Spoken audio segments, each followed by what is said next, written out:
Hi, Mark. Welcome to the Happy Healthy Caregiver podcast. Thank you, Elizabeth. I appreciate being here. Thank you so much. I'm excited to chat with you. I think we originally got connected through LinkedIn. I appreciate the people who kind of comment and engage on my stuff. And Yeah. I think that's originally where we got connected. And I've learned more about your story there. And now everybody else is going to kind of learn more about your stories too. But before we kind of get into all the good stuff, Mark, I Okay. like to get people's thoughts on whatever we're pulling out here from the Happy Healthy Caregiver jar. So this is like a PDF of inserts that it's a product I have available on my site to kind of help folks and encourage and motivate. So first, this says the years teach much which the days never knew. Oh, that's very deep. It's a Ralph Waldo Emerson. The years teach much which the days never knew. What I love it. but that must have spoke to me. Like, does that resonate with you in a caregiving way at all? Yeah, I think so. I mean, I think the essence of it is you have learnings in your life that you don't even you're not consciously aware of. And then when you're caregiving, you kind of draw on all that. That some of that is just like deep inside you that you pull out and apply it to help your loved ones be better. So, I yeah. know. And then sometimes I think we're so deep in the weeds during the days that then you kind of look back and you're like, oh my gosh, look at this life I've been living for this caregiving life. Like it goes fast. It's almost like the messier it is, the faster it goes, I feel like. You're right. I was thinking maybe you'd be pulling out a cannoli from your jar, but no. Okay. Oh, wait, listen, it's too close to like, yeah, my witching hour when I get a sweet tooth here. So love that. Well, let's learn a little bit about you here, Mark. Like, Yeah. what did first of all, what did life look like you before caregiving came into your life? Yeah, I was an ambitious HR leadership development professional and did the classic go up the ladder and became an executive in human resources and leadership development training for different companies. The longest time I was with Taco Bell, was Pepsi first, and then spun off into Yum Brands. But Taco Bell for 21 years, heading up Wow. their training department, HR, recognition, leadership development, kind of all those specialty areas. So Amazing. Well, they could benefit now for sure from all of your caregiving experience to pass on to the HR teams. And maybe we'll talk a little bit about that. But tell us a bit then about how you woke up and realized like that you had this other responsibility. well, my mom is who I took care of, and she was. I mean, she's an amazing woman. Always was. Took care of my sister and I in Hmm. extraordinary ways. She was a kindergarten teacher her whole life, and she and my dad. My dad was a music teacher, and the two of them sacrificed so much for us, my sister and I. We're all usually worked like multiple jobs to send us to private schools, and Hmm. just was amazing. Anyway, so my mom was sort of showing some symptoms of cognitive issues and so forth, and I was the classic denier. I mean, I was like, oh yeah, it's just old age. But my sister was like, no, she's a little more pushy than me. She says, we've got to get her tested. Something is not right here. And so we did. We went to UCI Mind, which is an amazing research resource. UCI Mind. Yeah, University of California, Irvine, which Oh, is near where we live. okay.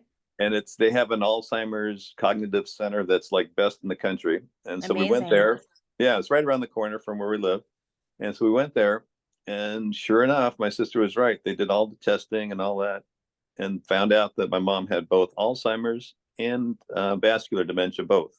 Oh, wow. And so we got that diagnosis, and I was shocked and scared, and all those reactions. And the one of the leading doctors, neurologists in the country in this topic, basically said because of these two dementias and some comorbidities, my mom had about 5 years to live. And she was in her mid 70s, and I thought, oh my God, 5 years, that's nothing. I was like, and I Yeah. was, and it just hit. It's like in that moment, it hit me, and I said, this is not good. I'm going to figure this out. And being somebody who's kind of aggressive learner my whole life and pretty confident and successful, I thought I'm going to figure this out, and I'm going to prove this expert wrong. So I was like motivated to say, no, no, she's going to live a lot longer than that and happy. And I don't know how I'm going to do this yet, but I'm going to figure it out. And so that was kind of the genesis of the journey. And I thought, okay, I took care of her part time. I kind of cut some corners at work. But after about 2 years, I realized maybe a year and a half, I realized I couldn't work anymore and take care of her because, Yeah, talk about that a little bit, because I think that's something we haven't unpacked. It's like why did you know it wasn't working? Like what was happening? I was cutting corners at work and it wasn't good. You mean It's like just, you delaying deliverables or yeah, things were, yeah. I was like, and I was stressed trying to work and take care of my mom at the same time. It just didn't feel like either one I was doing great. I mean, it's hard to do those things together. And I know, some people don't have a choice. They have to continue to work. But I was, blessed that I did have a choice, and I decided that, okay, I'm going to just retire super early, and I'm going to just figure this out. And thankfully, I had some savings and was able to do it. So I thought, okay, I'm going to try this. I could always how go did that back to work. conversation go? First of all, as a leader in that company, Yeah. did you feel like you could be open about your caregiving experience, or, did you feel like there was a stigma and there was a fear maybe that, you'd be passed up for different things? But it sounds like you're already kind of at the top of the organization at this point. But what was that like? Were you hiding it, or were you kind of out in the open with it? I think in the beginning I was hiding it, and then I realized that I had to be open with it, and because like, why is Mark, screwing up basically at work? I What thought, happened okay, to Mark? Yeah, yeah, yeah. exactly. It's like missing in action. So anyway, so I was very, I was open, I was not a senior leader. I was kind of second level type person, and they were so my boss and their team was so good. They basically understood it completely, and in fact helped me kind of bridge to a little bit of a retirement, program. Not as if I'd worked there until retirement, but and it Can helped I me with ask you how old you were at this time, yeah, I was roughly? 53. So early 50s. We have like about my age. I have a birthday coming Yeah, up. yeah, So, early okay. 50s. And they were so kind. They basically said, "Hey, we can give you, a little bit of retirement, even though it's much earlier than our requirement." And they bridged me to some medical care. So I had medical insurance, that I was able to kind of help Mm. pay for, but they paid for a lot of it. So that was worked out. I thought, okay, let's do this thing. And that was it. I just decided and stayed home Okay, I want to get and into that, but first I got one more question about the yeah, working yeah, day. please. Sure, The sure. work, were there any benefits that you're in HR, you kind of, Yep. maybe you're talking about employee assistance programs, or I don't know if if that at that point there was Mm-hmm. employee resource groups or affinity groups or networks like that at that point. But were there any benefits that you were able to take advantage of, like before kind of the retirement and the, Yeah, yeah, that's a great question. There were available. I didn't take advantage of it, but I mean, companies that are progressive, like a Taco Bell, a Pepsi, have, um, kind of resources for, therapy and counseling, that kind of thing. There wasn't really at that time a specific group for dementia or Alzheimer's care, but you Mhm. could see a psychologist and get relatively free, help, and things like that. And then, of course, you can apply for a leave of absence, that kind of thing. Was it For a paid leave? Did they offer that? A paid? um, no, it wasn't. It wouldn't have been a paid leave. And I knew a little enough about Alzheimer's at that point that I knew it wasn't going to be like 3-month thing. It's going to be, No. yeah, a You, long term thing. So I decided not to even pursue that. I thought, okay, I'm just going to resign. But yeah, at that time, there's some help that advanced companies like a Taco Bell offer, but not a yeah. lot, to be honest with you. Yeah. Yeah. Yeah. What could you have used? Well, ideally, paid leave of absence would be nice. Now, in this case, I think it wouldn't have helped because it would have been much longer than 6 months or whatever leave of Mhm. absence might be. But it would be nice to have that. And then I think it's offered now. But for example, like Alzheimer's organizations, like National Alzheimer's, they do a lot of presentations to organizations and awareness building, and that probably is going on now. I Yeah. would guess Well, because I can tell you yeah. it is, because I do a lot of that with Oh, companies. good. I don't Yeah, necessarily yeah, focus on dementia and Alzheimer's, but more resources for caregivers and Yeah, helping yeah. them And they to, could have had Alzheimer's support group there. I mean, I'm now a facilitator of an Alzheimer's support group. where are And I, you facilitator? oh, in Huntington Beach, Southern California, which Yeah. isn't Oh, too far. Yeah, so I just started a few months ago. I was trained by Alzheimer's Association, and now I'm a good for you, support group leader. Mark. Oh, I love it. Yeah. It's fun. Yeah, and I can see people benefiting. So if organizations had something like that, I think that would help.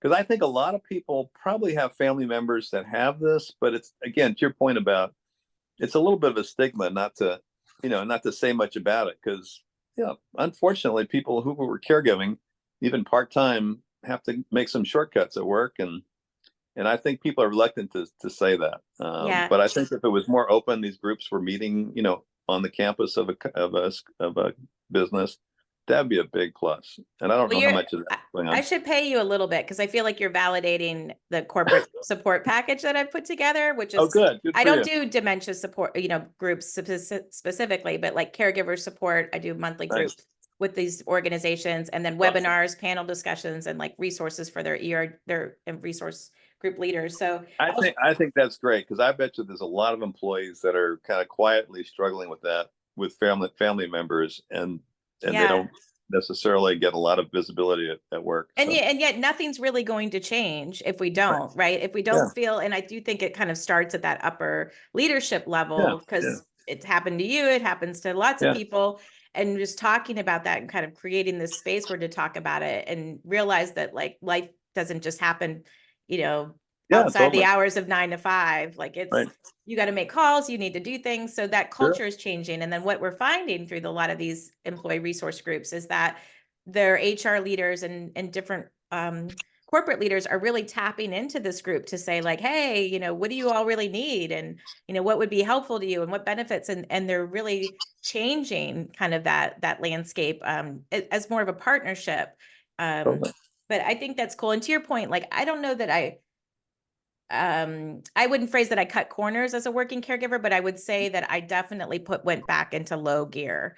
Like I Sure. Yeah. was not looking to take on new responsibility. Right. I was coasting and I needed no change, to minimize that. So I could like block and tackle outside of in the, Yeah. the other Totally. hours. Totally understandable. And if it was more open and supported, I think it'd be better for the person for sure, and it'd be better for the business because it wouldn't be this. What's wrong with Elizabeth? It's like Yeah. she's not what she used to be, or Mark, and it's like that's not good They're still for in anybody. there. Yeah. Don't Yeah, lose hope on these folks. Like, I mean, exactly. and yet I do think, like, I don't know if you believe this, Mark, but I believe like as caregivers, and we're going to kind of get into your caregiving story, but Yeah. as caregivers, we learn a lot of skills that I think are transferable as employees. Right. Problem solving and advocating and I don't know, what would you add? Are there any skills that you're like, oh, I really honed these skills as a caregiver? Oh, totally. I mean, yeah, advocating for sure. Communicating with all the people that you do as caregiver, empathy skills, listening skill. I mean, just the communication skills that are required for an Alzheimer's patient. I mean, that gives you a lot of creativity, a lot of subtle communication skills, patience. I mean, there's all kinds of workplace skills Yeah. that can be I learned transferable. that patience one was hard for me to learn. I know. That was I that get. was testy. I was like, I know I'm supposed to learn this. Like you keep giving me examples, but I'm failing. I'm failing as this. Um, well, and so you got to this point then where it was like Yeah. work, after a year and a half, 2 years, like it's too much. I can't do work. And oh, by the way, maybe I can retire early. And your Yep. company was working with you on that. But I imagine that transition was hard. You've worked many years of your life and you Right. found value in your work. Um, and it was a big part of your identity. Like, what was that like? Well, it wasn't as bad as you might think Okay. because I mean, I've always been very kind of goal driven, mission driven. And I had a really clear mission in my mind when I decided to leave work and take care of my mom full time. I wanted her to live longer and happier than anybody on the planet. And that Hmm. was my mission. And that was like total focus. And that's kind of what I've always been like, okay, focus on something, make it work and achieve it. And so that was my mission. And everything I did personally, and then eventually I needed caregiving help with home agencies that helped me get. I was driven and my team was driven toward those objectives. So, and Amazing. that kind of helped me. So it felt like, felt like even though it was my mom and I loved her and I did amazing things to help her, it was like work. I mean, it was like, okay, this is the mission right now. I'm Yeah, gonna it's like help her. the biggest strategic project that you ever got. Exactly. It was like, I don't know how I'm going to do this, but they gave me this Yeah. thing and gosh darn it. And then there's, of course, the emotional side of it Yeah. as well. But I love that you applied kind of your Yeah. professional things and and I do, sometimes I shared it with caregivers, like Yeah. you're managing a really big project. Like it is, especially working caregivers can kind of make Yeah. that. And so Mhm. you're going to need a team of people. You're going to have to do a Right. gap analysis of what you don't have and fill in a little bit. So talk about like, how did you get started? Now you're full-time Mark Right. caregiver. Maybe you didn't Yeah. even call yourself that. You're like, mom's my mission. Exactly. It was my mission. You And moved by the in way, with her, or did you move in with mom, or vice versa? I live close by, Okay. and so I just kind of moved in to the house where she lived in, and I was like, okay, so basically, I kind of stepped back and I said, yeah, the mission. This is my mission, and by the way, as important as my work was for 30 years, this is even more important. So not only did I have a great mission, it was the most important mission of my life, and it was really clear.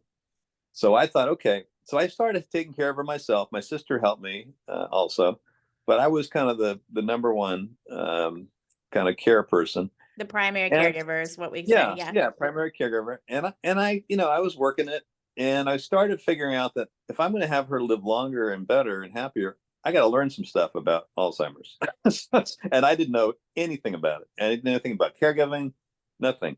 So I started like reading and talking to people and everything I could. Alzheimer's, I was on their hotline, Alzheimer's Association, like 3 times a day asking questions.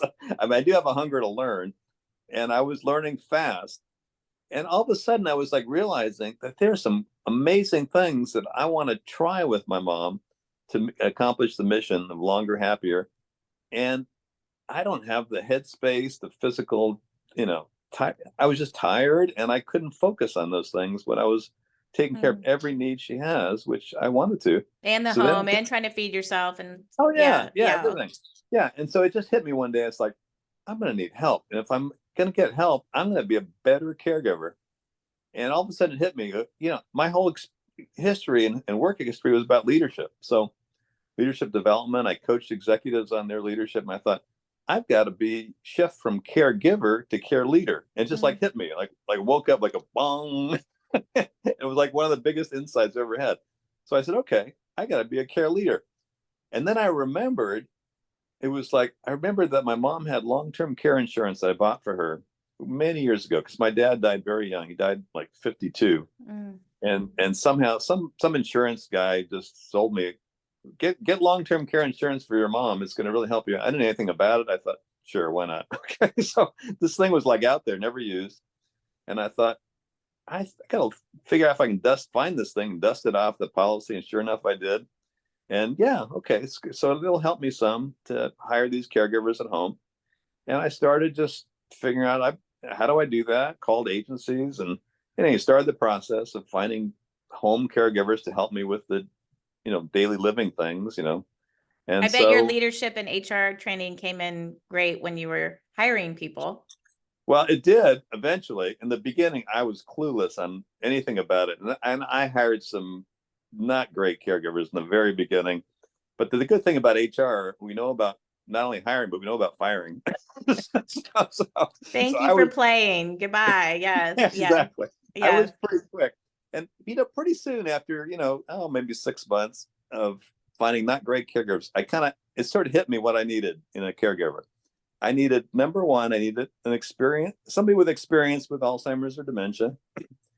And then number two is I needed, two things became really important to me as I read and researched. One was safety, because I kind of figured out that my mom's going to live much longer than 5 years, which was my goal. I got to keep her safe, because if she falls or chokes or just, many Alzheimer's patients are prone to medical issues in lots of areas. And so safety was number one. I needed a caregiver that was just made that a priority. And number two is I realized that I had to do some really creative things around stimulating her, keeping her physically active, nutrition, supplement, all kinds of things that I was learning about that will help her stay What were healthy. some of those activities that you were trying on different things? Like what were some of Yeah. the ones that stuck? Well, it's like again, once I found some good caregivers, they helped me figure these things out, which was what made them great. Mm. Like one of the first caregivers I hired was just said, "Okay, let's do some drawing," and my mom fell in love with drawing, and that was stimulating to her and comforting to her for her whole journey. I mean, for 12 years after that. So that things like that, they play games with her, not like board games, but like fun games. My mom was a kindergarten teacher, so she always had a good imagination. And so they played, she had stuffed animals and they played like, just like fun things with Yeah. stuffed animals. Play-Doh. I used to play Play-Doh with Oh my yeah. mom, or Yeah, Connect stuff like Four that. was kind of a Right. board game, but yeah. And another You do have to caregiver get just, creative. Yes. oh yeah. And my mom loved creative things. And you could see her just smiling and having fun. And I loved that when I saw that. And things like music. My mom, was a child of the 50s. And so all the old Frank Sinatra stuff, big bands, you know, one of the caregivers figured that out pretty quickly and played it on her iPhone. And my mom would just like smile and, shake her hips. It was like, it was just fun. And so, yeah, so I figured out that safety is number one. And then after that, some people who are creative and knew how to have fun and were compassionate and loving and just made my mom happy. And I think that's all those things, as well as nutrition and physical activity and physical therapy regularly, all those things kind of helped her live longer. And I Yeah. think, and I can't, I'm not a scientist, I can't measure what contributed to what, but as I was reading, I mean, all these things had quote unquote some evidence that Yeah. lend themselves to longevity and happiness. And I thought, hey, It's likely not one thing, right? Like it's the combination yeah, of exactly. of Well, a that's bunch of different, and your intention, like your yes. intention kind of going into it of the mission for mom. Was there any kind of secrets about, like, because I know one of the things I hear a lot from caregivers that I coach is that the turnover of the professional staff is so large. Like, do you have any secrets on retention? Oh, totally. Well, that was really important to me because I knew, because I could just see it. When my mom met new people, she would get agitated and anxious. And if somebody was familiar to her, she would be calmer and happier. And so one of my goals was find these amazing caregivers, which I applied to your point, a lot of HR. I did a lot of, kind of professional level interviewing of these caregivers with good, method that I learned as an executive. And then once I found these people, I then just did everything I could to keep them. I didn't, they were through agencies, primarily, especially in the beginning. I ended up having a few private folks later on, but I didn't pay any more than market rates. And I kept, once I landed, I called them the big five. There were five caregivers that I ended up, kind of finding midway through my mom's Alzheimer's journey. And all five stayed with us full time from mid to the end of her life, which was about, depending on the person, 6 to 8 years. Wow. And I had no turnover of any of those five people in 6 to 8 years, did not pay them any more than market rates. But what I did, on kind of the secrets are,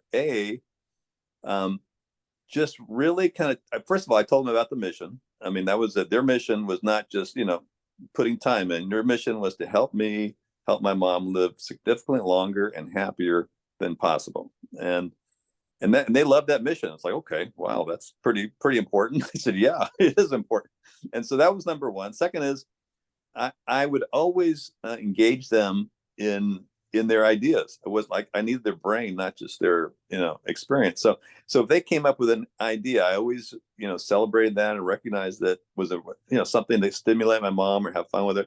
And then I would tell them that I'm going to share this idea with the other caregiver team to encourage them to do the same thing. And they liked it. It's like, oh, everybody's using my idea. It gives them like a bigger purpose. It's like, yeah, exactly. So yeah. they feel recognized and important and engaged because their ideas are important enough for me to celebrate it with other people. And then I try to treat them like family. I mean, I would celebrate their birthdays. When it was a birthday, I would, we'd go out on, one of the things I did with my mom that was really important was we took her out for an outing every single day, all the way through her journey. Like Even what though kind of outings? So let's give us we'd some go out. examples. Yeah, well, first of all, just a little bit of background. My mom lost her speech early, early, early. It's one of the earliest symptoms she had. Mhm. Everybody's Alzheimer's journey is different, but hers was early speech loss. I mean, and so she couldn't talk, but you could see when she was happy and excited. But we would go out. So it's so funny. She would have a walker, and she'd walk down the hallway in her house, and I could see her. She would like point to the door, and that meant we're going out now. Let's go. Let's go. So every day we would go out, and we did different things. We'd go out, and sometimes we'd go to a park and walk around. Sometimes we'd go shopping, and because my mom was a kindergarten teacher, she loved kids. And so when we go out, I'd put her in the wheelchair just for safety and speed, and we could do more things when she was in the wheelchair. But we would decorate the wheelchair with all her fun stuffed animals and colors and decoration, because she loved that stuff, and so made it fun for her. And we would go out and walk around, and she would like smile when kids would come up to her and say, "Oh, your wheelchair is so nice. I like all your decorations and stuffed animals attached to the wheelchair." And she would just smile, even though she couldn't speak. She would smile at these kids and was so excited that they liked what she was doing. Hmm. But we would go out to the parks. We went to kind of overlooking the beach, sometimes like, and every day, again, nutrition was really big for me, but she would love to stop for Sprinkles ice cream when we go out, and I give her like a child's cup, small Sprinkles ice cream, and she would just like beam, she knew that was part of the deal. So she would love going out. Like, door, whatever we're gonna do, give me the Yeah, sprinkles ice cream. I yeah. love. And so it was so funny. She would like have pictures of her. She would take her cup when she finished it. She would like turn it upside down and like get every single drop out on her spoon. so, Aw, but anyway, so sweet. What great so we memories you have of together. Yes. super memories. So yeah, but so the caregivers would go out, and either my sister or I would go out with them, and we would do these activities every single day out, and she would love that. So yeah, so that Mm. was all important. And so kind of back to your point, when we go out on outings, I would do some kind of recognition for our caregivers, whether it was a birthday or a celebration. So they really felt like part of the family was the idea. And I think that's went into motivating them so that they wouldn't leave. And that was really important to me. Once I've hired somebody that was a keeper, I figured out how to keep them. So Yeah. because Amazing. any change with everybody, again, people are different, but most Alzheimer's dementia patients don't like new people, new change. And so this is really important to me, that to find these amazingly creative and competent caregivers, and who just showed so much love for my mom, and keep them. and, And and keep I did. them. And I did, yeah. Well, thank you for sharing some of the Yeah. secrets that people can kind of apply. I'm just curious, did mom ever get on your nerves? No. Oh, wow. You've got a good temperament, I think, Mark. Well, yeah, thank you. But again, it was, I can't go into all of it, but she was just such an amazing mom for so many years, with my sister and I both worked so hard, and always had time for us. And I remember she would like drill me on my spelling and vocabulary when I was young, and just was so, I mean, she had so much energy and support.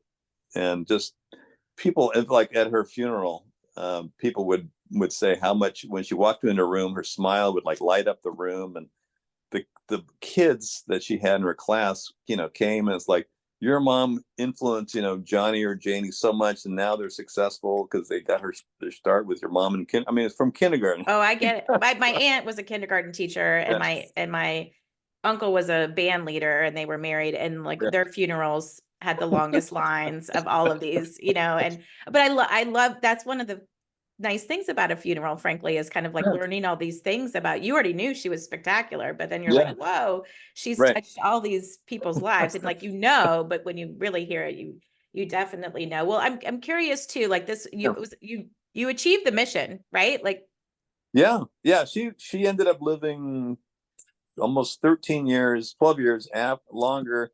Well, 12 years total, so more than twice what the yes, the experts 5 year said. was the, And get this is even more interesting. So again, that's maybe another podcast on medical mistakes. But my mom would have lived even longer. Who knows how much? But because she was in the hospital for a little touch of some congestive heart failure that she was recovering from, and about to be sent home.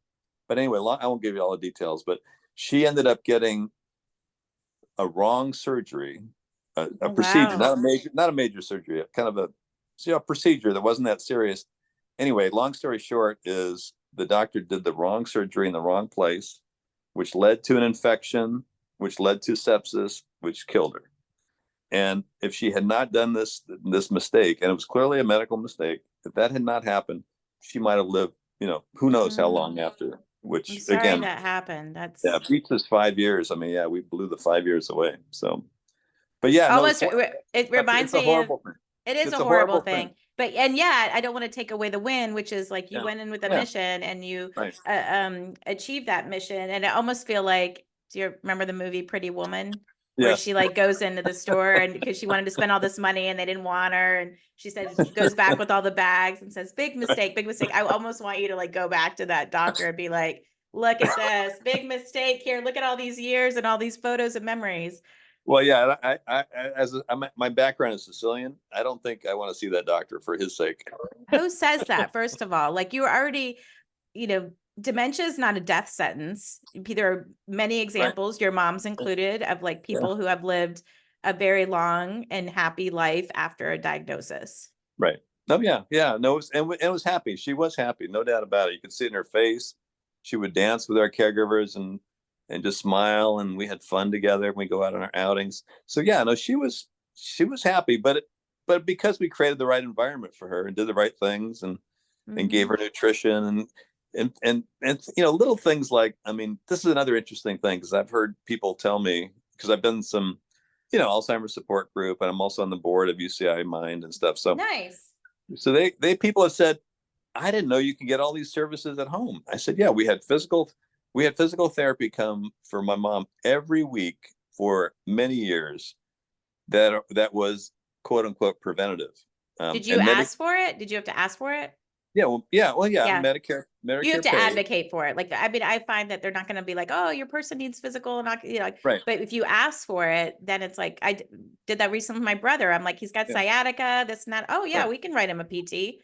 Oh No yeah. Oh problem. yeah. Definitely. And the person that we used, it came to our house every week, sometimes twice a week for years and years. Figured out how to, I'm sure he was honest, but figure out how to get Medicare to pay, and and it was so important to her continue to walk because she walked to the very end, and a lot Mm. that doesn't happen with a lot of Alzheimer's patients. They end up being bedridden or wheelchair ridden, and that was not the case. She could, with a walker for safety, she could walk until the very end of her life because I think of all this physical therapy to keep her Yeah. strong and active, and all that can be done at home. You don't have to be in a facility. Nope. We had speech therapy come in the beginning when starting to lose her speech. Didn't solve it, but we tried, and we had the dentist come to the house, mobile dentist. They're out there, and Mobile her, everything is out there. Like, yeah, yeah. everything. You're Yeah. right. And people are like, really? I thought Now you had to that's go. probably not, you had to pay out of pocket for the dentist, likely, and um, Well, unless they actually, took no, dental no. insurance. Yeah. Yeah, well, had some dental insurance for her that paid. So that, I mean, yeah. So all these things can be done. Most of them are paid for, but and haircut her, no, that's not paid for by Medicare, of course. But almost everything, speech, physical therapy, nurses can come to your house, doctors, even there are Mhm. doctors that come to your house now. You have to Yep. find them, but there are some great doctors that are mobile, and so yeah, it's all those things. You don't have to be in a facility to get amazing services that extend people's lives and health and happiness. So Yeah, I mean, you were aging in place is kind of what, yeah, the yeah, key, yeah, the key term there. And then while you're doing all of this, Mark, and I love the term care leader, your yeah. mom's care leader. Um, how are you not losing yourself? Like, what are you doing to Mhm. help your own health and happiness? Well, it's kind of, I think of these things. It's a great question and really important because one of the foundations of care leadership. Yeah, we can talk about it a little later, but I'm writing a book about this. But one of them is, the first pillar is self-care, because if you're not sharp, healthy, and excited about being a care leader, you're not going to do a great job, and your loved one will Mhm. probably not live longer and happier. So that's number one. And so I think of that in two categories. I think of internal re-energizers or renewers, and external re-energizer renewers for the caregiver. So on the internal side, what were yours? I'm curious. yeah, on the internal side, I really tapped into this mission and this passion. And I, I come from again, sort of my grandparents both were Sicilian. They came as immigrants to this country as kids. My grandfather came over to this country when he was 12 years old on a boat all by himself to Wow. make a good life for his family. And I keep thinking, I go, if he could do that, then I can do this. I mean, it's like, right? You come from strong leaders, like, right. Yeah. It's like, I mean, if people make that much of a sacrifice at 12 years old, this should be a piece of cakes.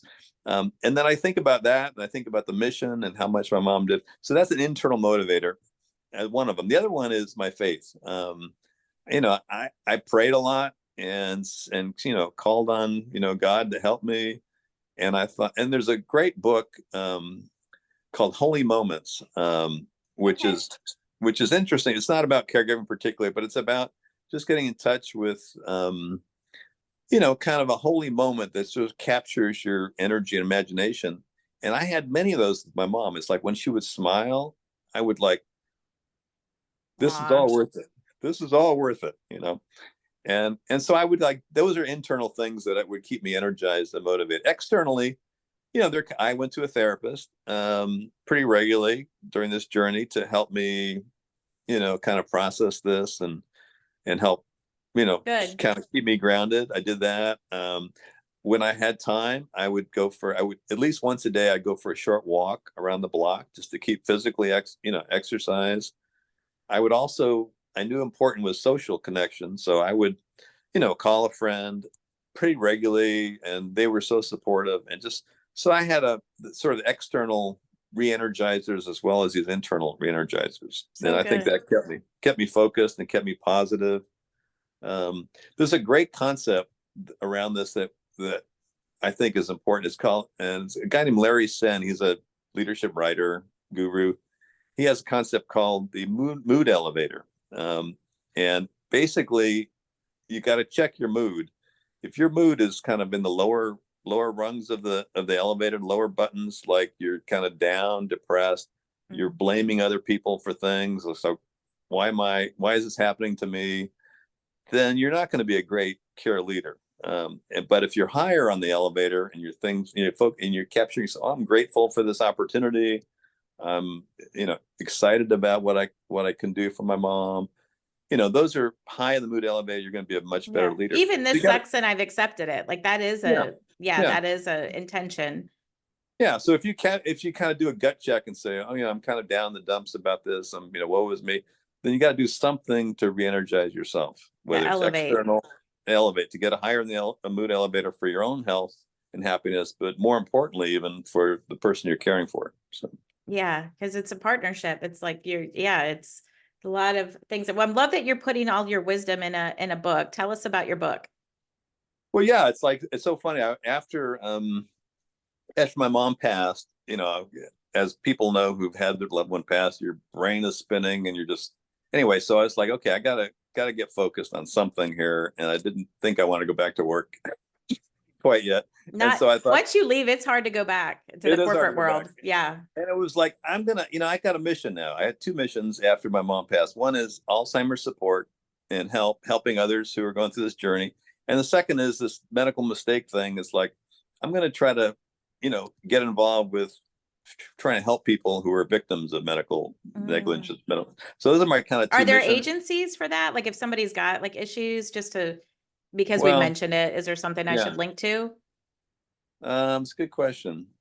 I can't think of any. The group I was kind of got connected with was the Consumer Watchdog group. They have chapters all over the country, but there's an LA chapter that I linked up with, and I'm working with some folks there who are kind of full-time employees to advocate in Sacramento, which is California's capital, to help legislators change the laws around this to make again, this is another whole podcast, but right now there's not a lot of accountability to doctors and hospitals for medical mistakes. And there's a lot of reasons for that, but I'm trying to help this group change laws in California around that. We've had even in a couple of quick years, we've had some successes to change some things about that, but it's got a long way to go before doctors will really, and hospitals will feel really accountable legally and financially for mistakes they make. It's not where it needs to be yet. Yeah. But yeah, Yeah. yeah. So I'm kind of so those are the two kind of missions that I have: Alzheimer's support and helping with medical negligence. But anyway, so yeah, so I did some podcasts for UCI Mind, which I was connected with through my mom's care. I just happened to know the director, and anyway, I was talking to her one day, and she said, "Well, you're doing some interesting things for your mom. Why don't you do a pod? We have this podcast series at University of California Irvine UCI Mind Center." And I said, "Okay." Anyway, I did these couple of these podcasts for them, and people came out of the woodwork saying, "You got some amazing ideas, Mark. Why don't you write a book?" And I thought, "A book? I didn't even I don't know how to write a book." So anyway, I started one day, this is like 2 years ago. I But started you this. are an aggressive learner, Yeah, so I yeah. do. And I am an somebody gave me aggressive this. learner. You're right. Yeah. Yeah. So it's like, so I just sat at my computer one day and just like started writing, and then a little bit more the next day. Anyway, 6 months later, I had a book. Yeah. It's So there. Was it therapeutic for you? it was really therapeutic. I mean, I got a lot of. It's like it sort of went back and forth between this is interesting. I did a lot of amazing things. I should feel good about myself. To oh my god, I miss my mom, and it's like all kinds of things. And then this is going to help people, I think. It's like so anyway, I finished this book, and now I'm in the process of working to get it published, and I have an agent that's helping me find publishers and stuff. So it's got a ways to go before it's out there, but Yes. I'm optimistic It's that we'll been find it. born and it's on Yeah. the path. Oh That's yeah, so no, exciting. it's Well, finished, and it's edited and all that. Now I just need somebody to publish it. So when it does get published, we'll just let me know and we'll update the show okay, notes. This, oh, the thanks. great Yeah, thing about podcasts is people find them at yeah, various points in their life. And so maybe the book has been published by the time they're listening to this, and we can indefinitely yeah, post yeah. No, that. I'm excited about it because it's like it's a combination of sort of a handbook, how to, based on my experience, and it's also a personal Alzheimer's journey story about my mom's background, the Sicilian thing, and then who my mom was, and all the angst about it. And there's the last section of the book is all about this hospital stay with this medical malpractice. And I ended up, this is during COVID, kind of the first big wave of Mm. COVID. And I figured out nobody was allowed in the hospital during this time. And I, through my sister's pushiness, which she originally, got my mom diagnosed. She figured out how to push somebody to get us into the hospital. And I was in the hospital for the month that my mom was in the hospital with all these problems, and nobody else was in the hospital. There was no guests at all allowed, and I was like a rock star in that hospital, all by Yes. myself. It matters. It Yeah, matters. So we had a show where a yeah, woman, Mary Daniels, became a dishwasher to see her husband in a care really. facility, I love care it. community. Yeah, Yeah, during COVID. But there is an act, by the way, on the table, the Caregivers Act in the House and Senate right now, that we're trying to get, to advocate for this very type of thing, that there's a primary person that's allowed access and the reasons why. So yeah, I will yeah. link to that in the show notes too, that so people Oh can no, learn. it was amazing. Yeah, it was like, everybody said, "Oh, you can't," and I would, because I got permission, there'd be like a lineup in front of the hospital of 35 people yelling to try to get in to see their loved one, and nobody could get in. And I was like, I quietly kind of walked in front of everybody, gave Yeah, my don't rock the name. boat. Yeah, they did the little, temperature Like, thing, and I walked right in. I thought, oh my god, they probably thought, who is this? Is he a rock star? He doesn't look like Mick Jagger. yeah. I know. Well, and yeah. So hopefully that's gonna, evolve and change Yeah, since the that'd be pandemic. great. And then another thing I wanted to mention is when you Yeah, get your book published, yeah. don't forget about All's Authors. You are definitely could be a Oh, candidate thank you. to be Yeah, a part of All's Authors, which is where a community of dementia and Alzheimer's yeah. related, and they have a podcast as well. So you Oh, I love their podcast. I've listened to them. They're great. Yeah, they're absolutely. a fellow Whole Care Network podcaster. So Oh, nice. yeah, tight Thank with you. those ladies. I love them. So Thank you for reminding me. Yeah, that's great. yes. So yeah, so I'm excited about the book and the experience, and yeah, so it's like it's a journey helping people with Alzheimer's support, but I love Yeah. it. It's really Well, the good. Feels very missions, fulfilling. you're definitely mission driven, and it's paying off, and I think it's making you happy and Yep. healthier in Yep. that process. So I appreciate you sharing all that. On the self-care notes, let's get your thoughts on some of the Sure. prompts in the Absolutely. journal.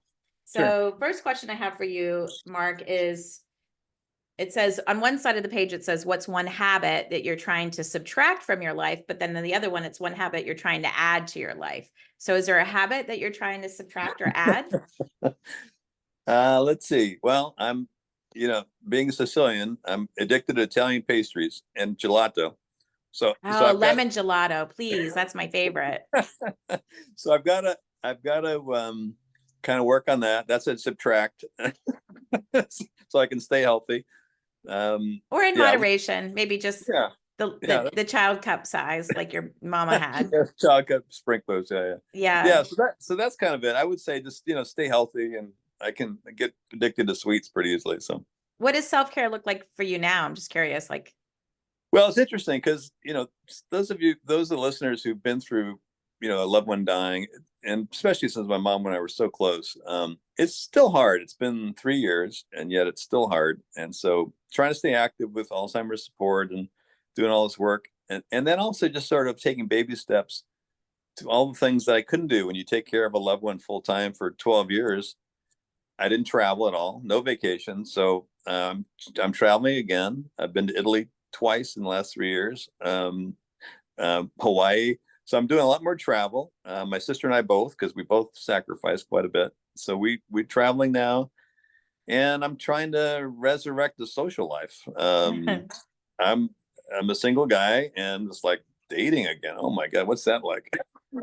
So we're starting to date again, and it's just getting back to living life and celebrating all the wonderful things. And as our grief slowly gets withers a little bit. So I mean, it'll always be there, but it's not as severe as it was in the beginning. So yeah. Well, yes. Good for you for kind of recognizing all of yeah, that. And life right, after caregiving is definitely a stage of yeah, caregiving. It's got yes, its own things, and it's, the grief never really ends. I feel like no, it's 10 years almost since my dad passed, and right, it just is kind of like found a little cozy space in my body. Like it's just part of who I am now. And it's, yes. I can definitely leak and flare up too. So what's the last great book or the last book that you read that you'd recommend? It sounds like you're a big reader. Yeah, well, I'll give you two titles that are excellent that are connected to this topic. One is Atomic Habits by James Clear, which is a big time bestseller. It actually influenced me a lot with my strategy with my mom, because his Hmm. book is all about how many, many little things can add up to something Yeah. big. It's like that And ripple effect. I've yeah, read the book. I oh, recommend it's it as awesome. well. Yeah. I mean, the idea is like, okay, I mean, his analogy is, you put grains of sand, keep adding grains of sand, and eventually, things topple over. It's like my mom's care was the same thing. There was no cure for Alzheimer's. We know that. No silver bullet. But all these things I tried with her, nutrition and supplements and exercise and Mhm. stimulation and art, all I think added little grains of sand to help her live a lot longer and Yeah. happier. And And there's grains of and sand for you too. Like the yeah, little self-care things that you were doing yeah, for you yeah, totally. have that effect. What's the other book? The other book is called Sensitive, and it's by Grandeman and Solo, the two authors, and it's about highly responsive or highly sensitive people. Hmm. And they talk about it. It's a very interesting book. They talk about three characteristics that are really important. And I look for I read the book. I look for those in my caregivers too. The three things are highly creative. Highly sensitive people are highly creative, highly compassionate, empathetic, and they're tuned into the sensory observation kind of. And I figured out those three things are very important in amazing superstar caregivers. So one is you want somebody to be creative, and I found these people with kind of interesting games and creative exercises with my mom and all that. Hmm. You want them to be empathetic and compassionate, because that's how you connect. My mom couldn't talk, so they had to figure out how to communicate, and you can only do that by being really a good listener, very empathetic, compassionate with my mom. And so that was something that was important. And then sensory observation is interestingly very important, because you think about it, you want somebody caregiving for your loved one that is tuned in to observing them and changes in them. Okay, something The looks off, Mark. cues. Yeah. Yeah, cues. Yeah, I think they're not feeling well, or something's off with them. And observe those things. And doctors too. Again, we didn't talk much about that, but the extended care team is doctors and physicians and others. And you want your doctor to be tuned in to observations about your loved Nice. one in a medical world, and you want them to be creative in their care. And I can give you some book has some examples about a creative approach to medical care that worked. Yeah, I'm going to definitely check it out. And we'll, of course, we're going to link to this and all the other So resources that you've shared. I would suggest those two books. So Sensitivity by Grandeman Solo, and then Atomic Atomic Habits. Habits. Good Those are call. just awesome books, and they do connect with caregiving a little, it's a little bit of an Because caregiving is life. Yes. And that, yeah, like, yeah, yeah. exactly. You're right. And you're a Exactly. care leader, so you've got to, you're leading thing. Yep. Oh, it's amazing. Such good wisdom and insights, Mark. I Thank really appreciate, everything that you've shared today. And you. I can see how your people got really connected to the mission, like, and connected to your mission now. So that's got a very magnetic, and it comes across in Thank you. in our conversation. Is there anything else that you were like, oh man, we can't wrap this up without saying this? And then, or like, how do people get in touch with you if they want to reach out? Yeah. Well, get in touch with me. I'm on LinkedIn. So just kind of reach out. There's probably a lot of Mark Wilsons. Oh, look I'll for link to it. I'll link to it. Oh, yeah, okay. And then just look for Newport Beach is where I live, and you'll see Taco Bell sort of on the profile. But yeah, LinkedIn is the best way to reach me. I love to connect with people. And then the last thing I would say is, there are caregivers out there that are listening, I'm sure, that are struggling with their role. I'm kind of getting a little sentimental here. So I would say, No, it's all good. just don't give up. What you're doing is so important. And especially if you're doing this at home. I know a lot of people, for good reason, put their loved one in a facility, but if you're doing this at home, it's extra hard and extra important, but it's worth it, because there's nothing like this. You are helping your loved one in their biggest moment of need in their entire life. They need you now more than ever, and you can make a huge difference. Just stay focused, get the help you need for your own care, and maybe direct care for your loved one too. But just get the help you need, and just know you're doing the right thing, and it's worth the energy and effort, and you'll be grateful, and they'll be grateful. Amazing. They may not be able to tell you how grateful they are because of the dementia, but they are. I know that. So Yeah. Yeah. Well said, Mark. Thank you so much for coming on the thank show you. today and sharing all of this with everybody. Thank you so much, Elizabeth. I appreciate being here. Thank you.